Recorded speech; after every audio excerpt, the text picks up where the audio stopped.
Então, hoje é a nossa quinta aula. Vamos orar então por esse tempo. Senhor, muito obrigado pelo dia de hoje. Eu agradeço ao Senhor por esse domingo. Agradeço ao Senhor pela vida de cada um que se coloca aqui, dedicando esse momento para poder conhecer um pouco mais a respeito da sua palavra. Peço ao Senhor que o ensino de hoje seja assimilado por todos e que possa produzir transformação na vida de todos. Guarda tudo que nos cerca nesse domingo, tudo aquilo que nós vamos fazer hoje, que o Senhor possa estar nos dando sabedoria para tomar as melhores decisões, que hoje o Senhor possa nos reunir como corpo de Cristo na igreja aqui em Taubaté, para para louvarmos o Teu nome, para bendizermos o Teu nome e para desfrutarmos da comunhão uns com os outros. Em nome de Jesus. Amém. Então a gente vai continuar hoje aqui ainda no capítulo 1 da carta do apóstolo Paulo aos Coríntios, e aqui só colocando para vocês o que a gente já falou até aqui. A gente já falou da introdução da carta, da saudação inicial de Paulo, e logo depois disso a gente começou no corpo da carta propriamente dito, com aquilo que é o conteúdo dela, o conteúdo geral da carta. E que a gente pode dividir essa carta em duas partes principais. Uma que vai do capítulo 1, versículo 10, que nós vimos semana passada, até o capítulo 6, versículo 20, que é uma chamada resposta às informações recebidas.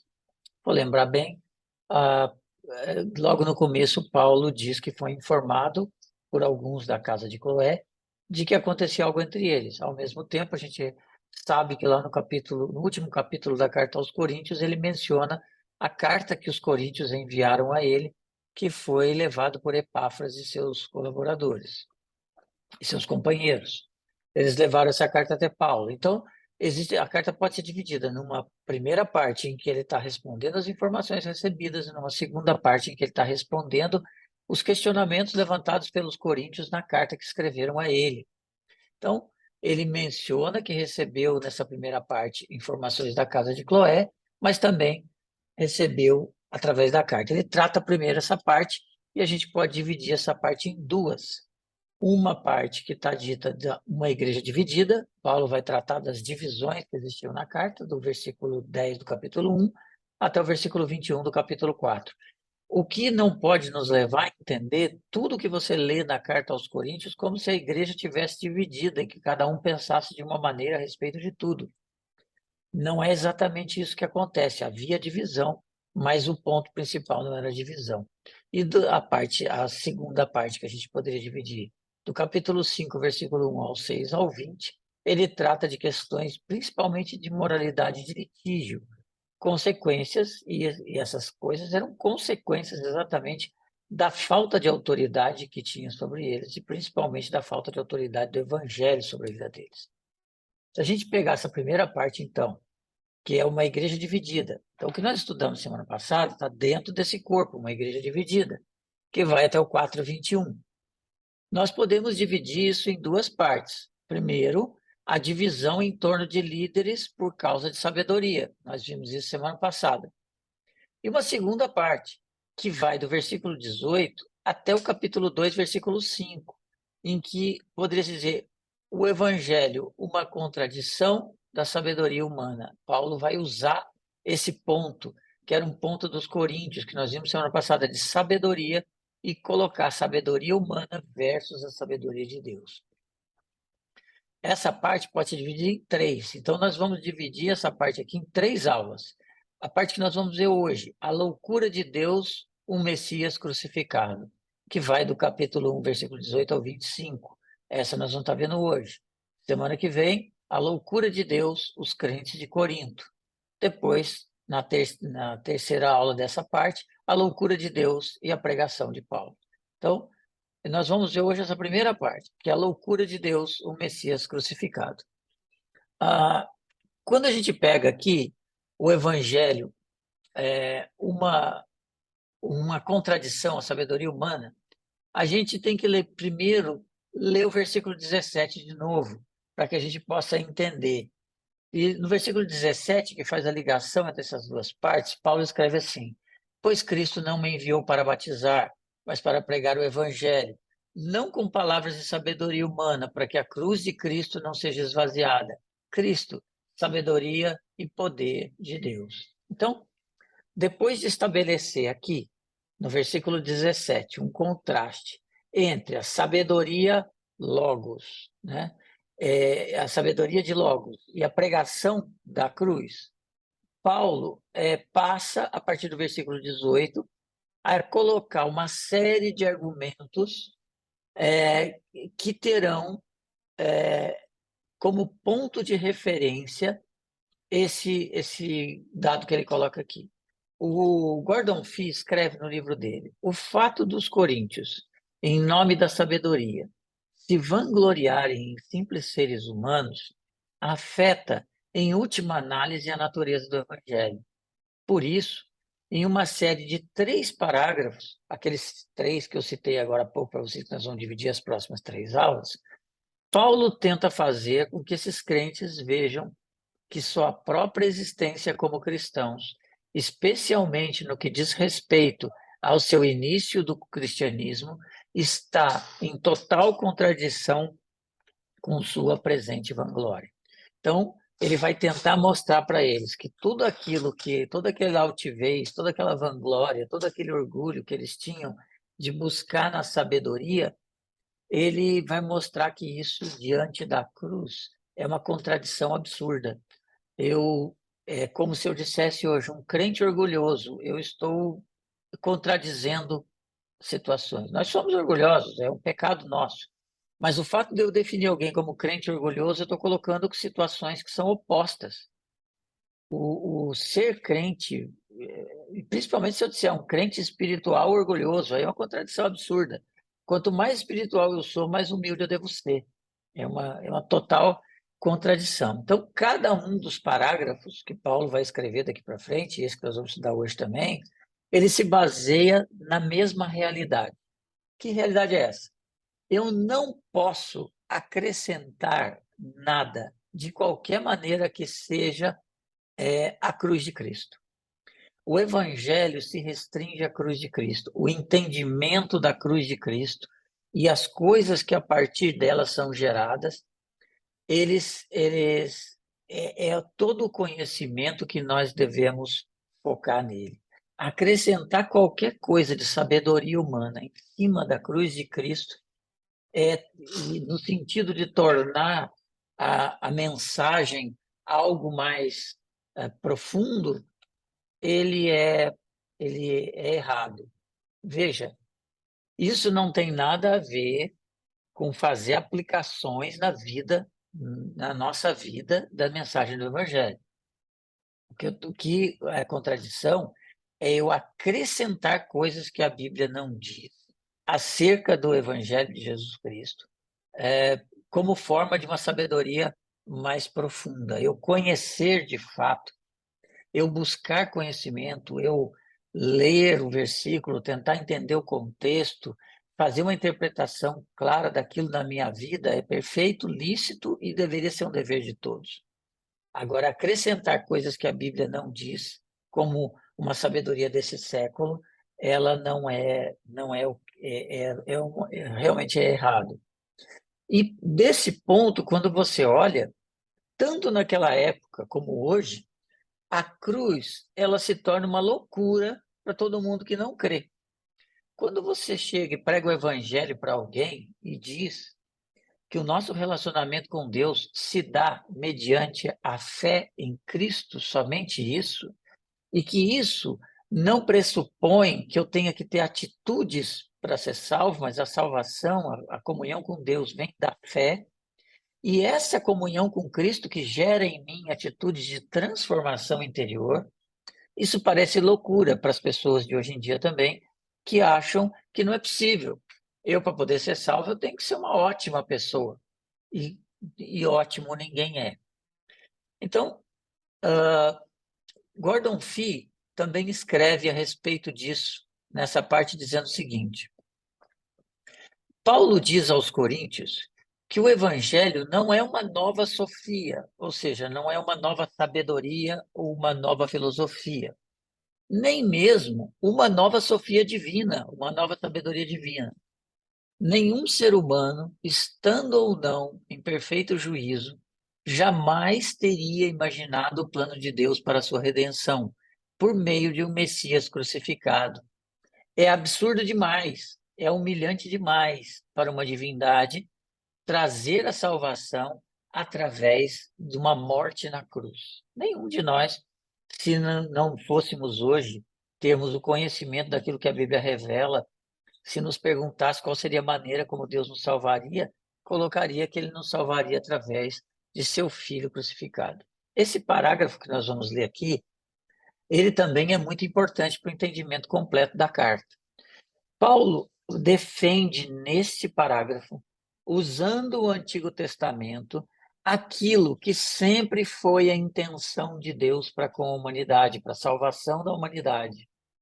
Anunciado isso pelos profetas, e Paulo vai se fazer valer de um dos profetas aqui, e que Deus realizou seus planos por meio da crucificação. O Criador e sustentador do universo, ele, através da cruz, ele deu fim a qualquer tipo de autossuficiência humana, qualquer tipo de coisa humana que me possa fazer merecer mais a salvação do que outros, porque eu conheço mais, porque eu faço mais ou porque eu sou mais. É óbvio que os coríntios notaram, perceberam nos escritos de Paulo a humilhação da mensagem. Eles perceberam isso. Eles perceberam que a mensagem que Paulo levava do evangelho era algo humilhante demais para um criador do universo, dono de toda a sabedoria do universo. E aí, o que que eles buscaram? Eles buscaram avançar mais, eles buscaram ir mais além, buscaram coisas mais elevadas, porque a simples pregação do evangelho era algo muito simples, era leite, era isso que Paulo oferecia para eles. Eles não eram mais crianças, eles eram crescidos, eles agora tinham conhecimento de mistérios e eles precisavam de um ensino mais profundo. Eu acho que essa ideia, ela sempre me vem à mente quando às vezes eu estou ouvindo algo, algum ensino, e isso passa muitas vezes na minha cabeça. Poxa, eu estou ouvindo isso aqui, será que eu não precisaria ouvir uma coisa mais profunda? E é interessante porque não existe nada mais profundo do que a palavra de Deus. Eu já falei isso em algumas vezes quando a gente está conversando. Se o nosso culto fosse somente a leitura de um texto bíblico, somente a leitura, sem uma aplicação específica na nossa vida para nos chamar a atenção daquilo, eu já teria o suficiente. A pregação, a aplicação prática é algo que, através de um dom, de uma sabedoria conferida por Deus para quem faz isso, para que possa nos levar a pensar, nós humanos falhos que nós somos, para pensar mais profundamente e aplicar aquilo na minha vida. Mas não existe mensagem simples quando a palavra de Deus é lida. Então, o que Paulo vai dizer aqui para os coríntios é que ir além da cruz de Cristo é o mesmo que abandonar Cristo. Esse é o ponto que Paulo diz para eles. E o texto que nós vamos ver hoje é esse aqui. Eu coloquei aqui para vocês na Nova Versão Internacional. Às vezes eu troco um pouco a versão conforme a gente precisa do entendimento. Paulo escreve assim, então, no capítulo 1 Coríntios, capítulo 1, do 18 ao 25. Pois a mensagem da cruz é loucura para os que estão perecendo, mas para nós, os que estamos sendo salvos, é o poder de Deus. Pois está escrito: destruirei a sabedoria dos sábios e rejeitarei a inteligência dos inteligentes. Onde está o sábio? Onde está o erudito? Onde está o questionador desta era? Acaso não tornou Deus louca a sabedoria deste mundo?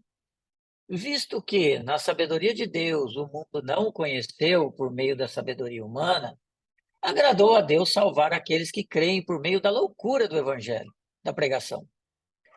Os judeus pedem sinais miraculosos, os gregos procuram sabedoria, Nós, porém, pregamos a Cristo crucificado, o qual de fato é escândalo para os judeus, loucura para os gentios. Mas para os que foram chamados, tanto judeus como gregos, Cristo é o poder de Deus e a sabedoria de Deus. Porque a loucura de Deus é mais sábia que a sabedoria humana, e a fraqueza de Deus mais forte que a força do homem. Então, vamos ver o que Paulo quer dizer ponto a ponto aqui. Pegando de novo o versículo 17, a parte B. Não com palavras de sabedoria humana para que a cruz de Cristo não seja esvaziada. Cristo, sabedoria humana, sabedoria e poder de Deus. Aí ele começa o versículo 18 com o pois. O pois, portanto, está ligando isso que ele disse aqui. Que não com palavras de sabedoria humana para que a cruz de Cristo não seja esvaziada, Cristo, sabedoria e poder de Deus. Pois, então, esse pois está ligando o que ele vai dizer agora no versículo 18 com o que ele disse no 17b. E o que ele disse aqui no 17b? A sabedoria humana, ela na verdade é o logos, palavra retórica, razão. Esse é o que Paulo está dizendo aqui. E tem, no versículo 18, ele usa, pois, a mensagem. O que é a palavra mensagem aqui? De novo, a palavra logos, que é palavra ou mensagem. Então, Paulo está fazendo, no versículo 18, uma complementação do que ele usa no 17. Por isso, ele usa a mesma palavra. Então, se ele está dizendo lá que a sabedoria humana é o logos, e ele diz que a mensagem da cruz é o logos, ele está comparando o logos de Deus com o logos dos homens. Tá? Então, há um logos, discurso retórica, que pertence à sabedoria comum, a sabedoria humana. E há um logos, mensagem, cujo conteúdo é a cruz. E eles são excludentes entre si. Eu não posso basear a minha fé em sabedoria humana, porque basear a minha fé em sabedoria humana significa que eu estou excluindo a cruz de Cristo. E quando eu entrego a minha vida a Cristo e creio nele, eu excluo do ponto de vista de salvação a sabedoria humana. Mas a sabedoria humana continua sendo usada porque foi Deus quem deu para coisas do nosso dia a dia, mas sempre passando pelo filtro do Evangelho. Então, esse é o ponto que vai tratar aqui. E aqui, Paulo coloca uma questão: loucura para os que estão perecendo, mas para nós que estamos sendo salvos. Paulo, judeu, antes da conversão, ele tinha na sua mentalidade que existiam dois grupos básicos de seres humanos. Existiam aqueles que eram judeus e aqueles que eram gentios. A mentalidade judia de Paulo fazia com que ele dividisse a humanidade em dois grupos: os judeus, povo de Deus escolhido, e os gentios, todo o resto. Agora, para Paulo agora, uma vez que Paulo, no caminho de Damasco, teve um encontro com Jesus Cristo, e a partir dali ele entendeu a mensagem do Evangelho, se converteu a Cristo e foi instrumento de Deus para o Evangelho chegar até nós. A humanidade continua sendo dividida em dois grupos, mas agora ele divide entre nós, os que estamos sendo salvos, e aqueles que estão perecendo, embora continue ainda existindo na mentalidade de Paulo a questão dos judeus e gentios. Então, o que nós vimos aqui nesse parágrafo? Paulo faz um jogo com a palavra logos para poder comparar o logos humano com o logos de Deus.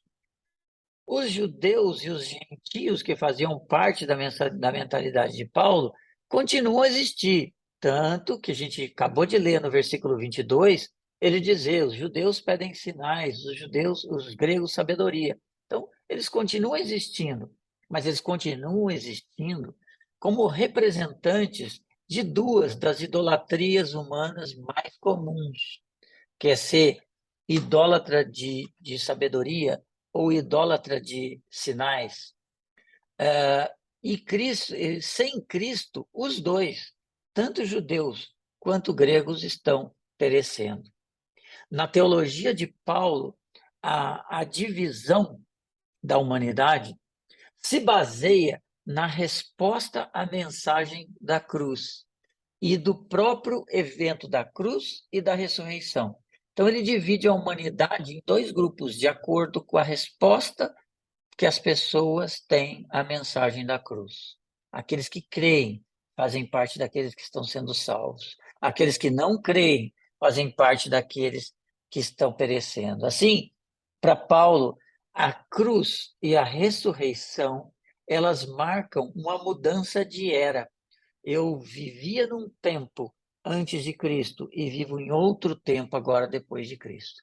Aqueles que pertencem a essa nova era, aqueles que estão debaixo do efeito da cruz, aqueles que creram, eles estão num processo de viver com essa cruz. Aqueles que estão nesta era, mas rejeitam a cruz, estão perecendo nessa era.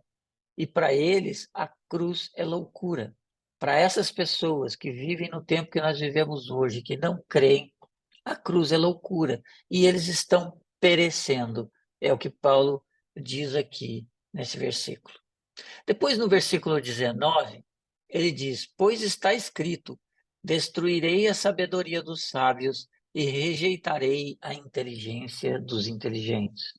Paulo está fazendo uso de um escrito aqui de Isaías, capítulo 29, onde Isaías, no capítulo 14, escreve assim: Por isso, mais uma vez, deixarei atônito esse povo com maravilhas e mais maravilha.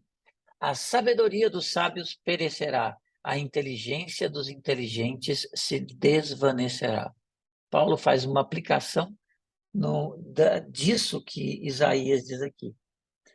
Então, nesse ponto, Paulo começa a argumentar que essa loucura, né, essa loucura, com a sua mensagem da cruz, loucura de Deus, com a sua mensagem da cruz, é de fato uma maneira de Deus fazer aquilo que ele disse que faria. Desculpe.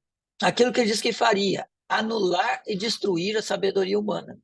Como eu disse lá atrás no começo, nenhum de nós, se tivesse que conceber um plano para salvar alguém, conceberia um plano que envolveria esse tipo de situação. Deus, na sua infinita sabedoria, concebeu um plano para nos resgatar que anula completamente a sabedoria humana. Então, ele está simplesmente fazendo aquilo que ele disse que faria, é o que Paulo quer dizer aqui. Por isso, ele vai usar as Escrituras. Por isso, Paulo aqui confronta os crentes de Corinto, já nessa passagem, com a primeira de 6 citações do Antigo Testamento que ele vai fazer a partir daqui. Essa é a primeira. Todas as citações que Paulo faz, elas parecem ter sido escolhidas, pensadas, para poder dar sustentação das Escrituras à sua ideia básica do que ele está escrevendo aos Coríntios. E aqui, a ideia básica é confrontar a total loucura de simples seres humanos tentarem competir com Deus.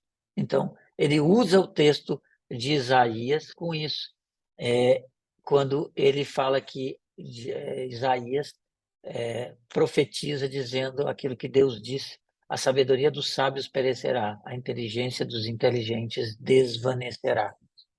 No entendimento de Paulo, então, essa passagem de Isaías, ela está tendo um cumprimento escatológico.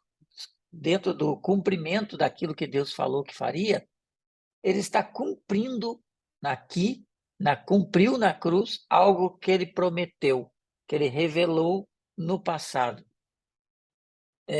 Porque na cruz houve uma grande reviravolta e toda a sabedoria humana foi cancelada para efeitos de salvação, foi cancelada nesse momento. Essa passagem que ele cita, no contexto original, ela pertence a uma série de textos que advertem Israel ou pessoas de Israel para não tentar competir com Deus. Esse é o contexto geral da advertência. E isso devia estar na mente de Paulo, quando ele coloca aqui, como querendo dizer para os coríntios: vocês querendo achar que tem uma sabedoria superior à sabedoria da cruz, vocês na verdade estão querendo competir com a sabedoria de Deus. E isso é loucura. É o que ele tenta passar para eles nesse ensino. No versículo 20, ele faz uma série de perguntas retóricas. A gente usa esse termo, pergunta retórica. São perguntas que você já sabe, inclusive, qual é a resposta. Onde ele pergunta: onde está o sábio? Onde está o erudito? Onde está o questionador dessa era? Acaso não tornou Deus louca a sabedoria desse mundo? Quer dizer, se ele disse que, através de Isaías, Deus disse que tornaria louca essa sabedoria do mundo, ele pergunta: e aí, aonde que está o sábio agora para poder discutir com aquilo que Deus disse que faria e fez? Onde está o erudito? Onde está o questionador dessa era? Se você pega o mesmo texto de Isaías e você lê um pouco antes, você vai ver o seguinte: ou se vocês derem o livro a alguém que não saiba ler e disserem, leia por favor, ele responderá, não sei ler. É uma afirmação que é como se dissesse o seguinte: vocês estão tentando, através da sua sabedoria, interpretar algo que vocês não conhecem. A sabedoria de Deus é inalcançável para nós. Quem é o sábio que Paulo pergunta aqui? Com certeza ele estava se referindo aqui aos filósofos e pensadores gregos, os sofistas, que naquele tempo tinham o seu discurso muito empolado e que falavam de uma forma a querer dizer coisas profundas. Provavelmente a eles. Onde está o sábio agora para poder desvendar a sabedoria de Deus? E quem é o erudito? O erudito aqui, ele usa a palavra gramateus. A palavra gramateus é usada pelos judeus para designar rabinos e mestres da lei. Então, muito provavelmente, quando Paulo escreve erudito, e ele usa essa palavra para eles, gramateus, que quer dizer erudito, mas era uma palavra também usada pelos judeus para poder designar os seus rabinos e mestres da lei, e ele está fazendo referência aqui a eles. Onde é que está, então, o sábio grego?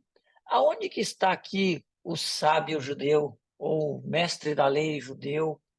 E quem que é o questionador que Paulo pergunta aqui? Ele usa a palavra sisetetes. Sisetetes é debatedor. Então, provavelmente, ele está fazendo menção aqui aos coríntios, que gostavam de, em praça pública, fazer debates a respeito dos vários temas. Então, Paulo está usando toda a situação aqui, como ele faz com uma maestria divina, um dom que Deus deu para ele nesse sentido, de poder ter todo o conhecimento e usar próprias situações das pessoas para poder confrontá-las. Então, seguindo o estilo até de Isaías, Paulo vai recorrer à retórica, a essas perguntas, como você pode ver aqui no texto que nós lemos aqui de Isaías.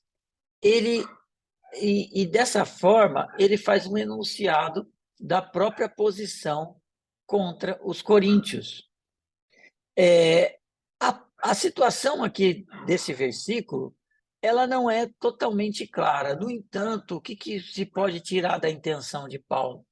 Primeiro, ele poderia estar convidando os sábios do mundo, ou seja, os filósofos e os judeus, a se manifestarem e reconhecerem o que Cristo fez na cruz. Se fosse isso, Paulo estaria, na verdade, iniciando uma polêmica com seus debatedores. A segunda possibilidade é que Paulo estaria dando a continuidade à citação de Isaías, e esse é o mais provável. Ele estaria espelhando aqui um certo sarcasmo dessa passagem do versículo 12, aonde, à luz do que Deus estava prestes a fazer, o profeta pergunta para eles: aonde estão agora os sábios de vocês? É que Paulo talvez estivesse usando a mesma forma de dizer para perguntar: aonde estão os sábios de vocês? Então, provavelmente, Paulo está aqui simplesmente dando continuidade à maneira como Isaías fazia. De qualquer forma, mesmo a respeito que a gente não conheça quais são, de fato, as verdadeiras intenções de Paulo, sobre a intenção das perguntas, elas retratam algumas coisas que ele está fazendo um link, provavelmente, com o que ele vai dizer do versículo 22 do capítulo 1, aonde ele pergunta para os judeus, diz, os judeus querem sinais, os gregos querem sabedoria. Então, ele provavelmente está fazendo já uma ligação aqui. Gordon Fee faz uma paráfrase daquilo que Paulo escreveu. E ele diz assim, é como se Paulo escrevesse assim: em vista do que Deus fez por meio da cruz, o que sobra dos sábios da presente época? Onde estão agora todos os mestres de sabedoria, tanto judeus como gregos? Acaso, com esse ato, Deus não só tornou os sábios tolos, mas também anulou a própria sabedoria deles? Essa é a paráfrase que Gordon Fee faz dessa passagem, e eu creio que é bem colocada. Ele segue o texto no versículo 21, dizendo: visto que na sabedoria de Deus o mundo não o conheceu por meio da sabedoria humana, agradou a Deus salvar aqueles que creem por meio da loucura da pregação. Loucura da pregação. O que é pregação aqui? Pregação é a palavra querigma. A palavra querigma não significa o ato de pregar, mas o conteúdo, Cristo crucificado. Então, quando Paulo diz que Deus decidiu nos salvar por meio da loucura da pregação, o que salva as pessoas não é o ato de pregar, mas aquilo que nós pregamos. Se eu estiver, portanto, pregando alguma coisa que vá além do Evangelho, eu não estou pregando o Evangelho de Cristo. Se eu estiver pregando o Evangelho de Cristo, eu estou indo até a cruz, eu estou dizendo para as pessoas: todo ser humano é pecador. Todos nós nascemos em pecado e a nossa natureza tende ao pecado. Nenhum de nós pode agradar a Deus. Nenhum de nós consegue atingir o ápice de conhecer a Deus e a sua mente. Nós só podemos conhecer a Deus através daquilo que Ele nos revelou. E nós chegamos isso através de Cristo Jesus. Cristo deu a sua vida para que nós pudéssemos, para poder pagar o preço da nossa desobediência e nós termos comunhão com Deus. E a sua ressurreição, ela foi a vitória final do projeto de Deus da cruz. E isso nos dá a certeza de que nós ressuscitaremos com Ele todos aqueles que creem. Ir além disso, dizer que eu preciso crer mais alguma coisa, eu estou indo além da cruz de Cristo. E esse é o problema de muitas religiões nesse nosso tempo. Eu preciso crer, mas preciso fazer.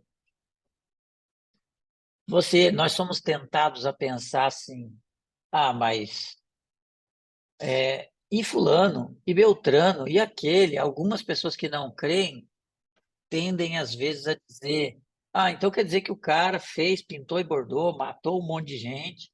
Aí foi alguém lá no presídio, pregou o evangelho, ele creu, ele é salvo, e eu que estou aqui nessa vida dura, tentando ser honesto, tentando fazer tudo.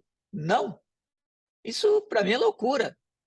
É loucura para nós.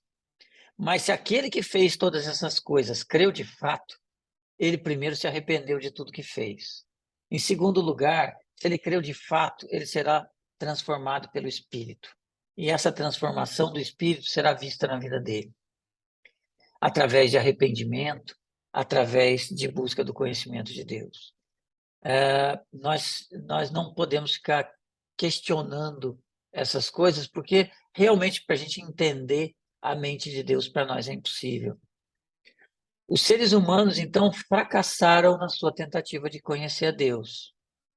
Paulo aprofundará esse assunto de uma forma muito mais importante se você ler Romanos capítulo 1, do 18 ao 31, aonde ele vai mostrar que os seres humanos, as criaturas, foram abandonadas à sua própria sorte, porque elas decidiram adorar a criatura ao invés de adorar o Criador e transformaram Deus à semelhança da coisa criada. O verdadeiro conhecimento de Deus, ele só pode vir com a revelação do Espírito. Então, nessa parte, Paulo vai começar a explicar para os coríntios como que aquilo que ele acabou de afirmar pela pergunta retórica do versículo 20 é uma verdade. Ele começa com uma afirmação, aonde ele pressupõe que eles vão concordar com ele. Por meio de sua sabedoria, o mundo não conheceu a Deus. O mundo não conheceu a Deus através da sabedoria humana. Um Deus que é descoberto pela sabedoria humana, ele vai ser uma projeção da queda humana. Olha para os deuses dos gregos. O que eles tinham nos seus deuses? Era uma projeção dos seres humanos. Era o deus do vinho, era o deus da beleza, era o deus da guerra. Ou seja, os deuses dos gregos, eles pareciam humanos divinos. Eles tinham uma semelhança com a divindade, porque todo Deus criado pela sabedoria humana, ele é uma projeção do ser humano fruto da queda. E, portanto, fonte de orgulho e adoração a essa criatura não significará uma adoração a Deus. E Paulo escreve aqui que agradou a Deus levar as pessoas a um relacionamento correto com ele por meio da loucura daquilo que foi pregado. Agradou a Deus salvar nas cartas de Paulo, das cartas que ele escreve, a primeira expressão daquilo que é a ideia central da teologia de Paulo. Quem dá a salvação, quem dá o início à salvação daqueles que ele próprio chama, é ele mesmo. Ele chama, ele dá início em nós à transformação que nos leva à salvação. E a resposta humana possível é simplesmente crer, que não é algo de crer mentalmente, mas é algo de crer no sentido de depositar a sua confiança. Essa é a verdadeira fé. Ele enfatiza que a salvação, então, não vem da sabedoria da mente. Eu entendi tudo. Ela vem de um ato de confiar plenamente em Deus, que Ele é suficiente para a nossa salvação e que Ele há de completar a obra que iniciou em mim. O que, para os seres humanos, é uma loucura. A gente sempre quer dar uma ajudinha para Deus e acha que tem que fazer. No versículo 22, ele diz então aquilo que eu já mencionei: os judeus pedem os sinais miraculosos e os gregos sabedoria. Se você volta então no versículo 18 e você vê o que ele escreveu lá, é aquilo que eu disse. Paulo, para ele, tinham duas classes de seres humanos antes da conversão e agora continua tendo duas: os que estão sendo salvos, os que foram salvos e os que estão perecendo, onde os judeus e gentios estão dentro desse grupo. Paulo então reforça duas ideias de refutação aos coríntios. A sabedoria deles, coríntios, e a cruz estão em contradição. Ponto. Segundo, a loucura da cruz é a escolha de Deus para demonstrar seu poder salvador e a sua graça. E ele vai dividir os que estão perecendo em dois grupos: dos judeus, que preferem crer na sabedoria deles e não na sabedoria de Deus e pedem sinais. E se a gente for ler os evangelhos, a gente vai ver que sempre você via os mestres pedindo a Jesus que sinais fazes para que creiamos em ti. Os gregos continuam pedindo sabedoria. E essas, interessante que seja, continuam sendo duas das idolatrias básicas que continuam havendo nos seres humanos. Pedir poder e insistir na sabedoria, e veja, por que isso acaba sendo duas das idolatrias básicas? Porque quando a gente pede sinal, ou quando a gente pede que mostre a sabedoria, a profundidade, a gente está sempre pedindo algo ao nosso favor, ou então, segundo o nosso ponto de vista. Quando eu acho que a mensagem da cruz ela é pouca e eu preciso ir além, significa que o meu ponto de vista tem que prevalecer, a maneira como eu entendo as coisas.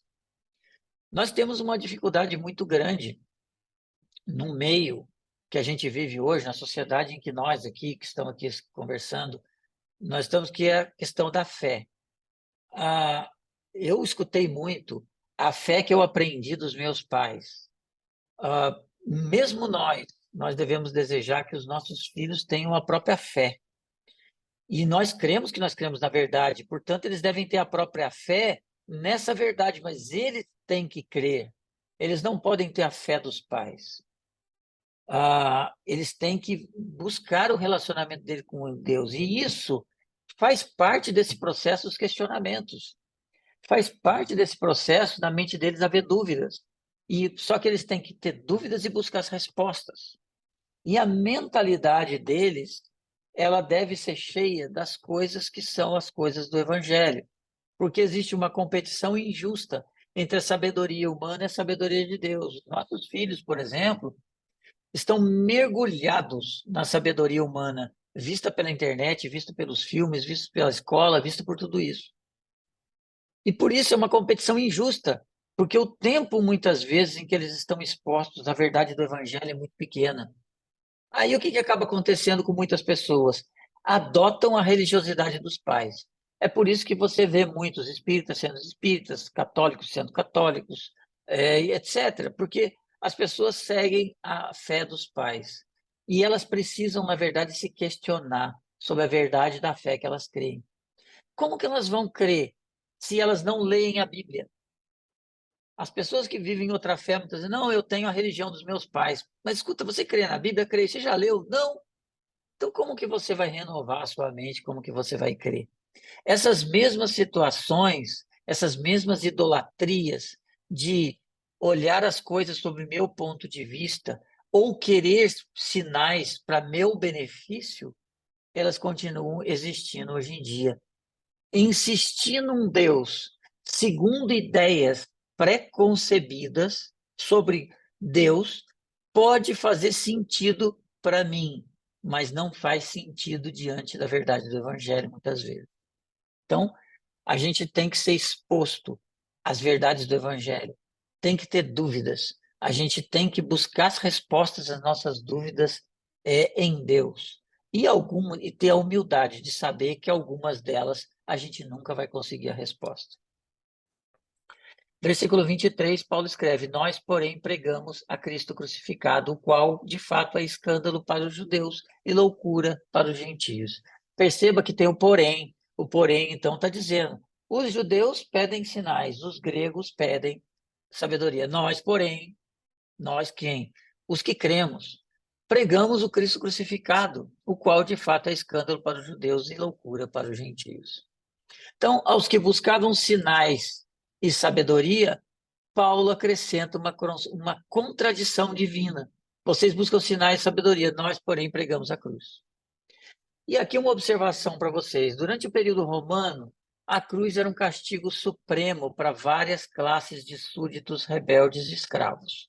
Então, as piores pessoas da sociedade poderiam ter, ou os revolucionários poderiam ter o destino da cruz. Jesus, então, morreu como alguém que cometeu um crime contra o Estado. Um escândalo para as pessoas. Como que alguém que morreu crucificado pode ser o meu Salvador? Embora os judeus não crucificassem, porque os judeus não crucificavam, quem crucificava eram os romanos. Os judeus, quando uma pessoa era condenada por blasfêmia, ou por idolatria, essa pessoa morria apedrejada e o seu corpo era pendurado para exposição pública, que é o cumprimento do que está escrito em Deuteronômio 21, 23.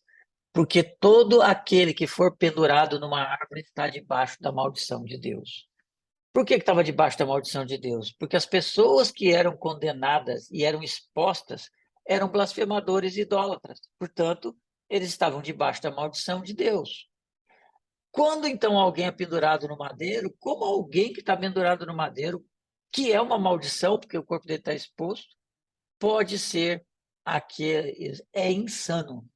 Para eles, para os gentios, era uma loucura, ou uma superstição, ou uma insanidade. Era total insanidade crer dessa maneira.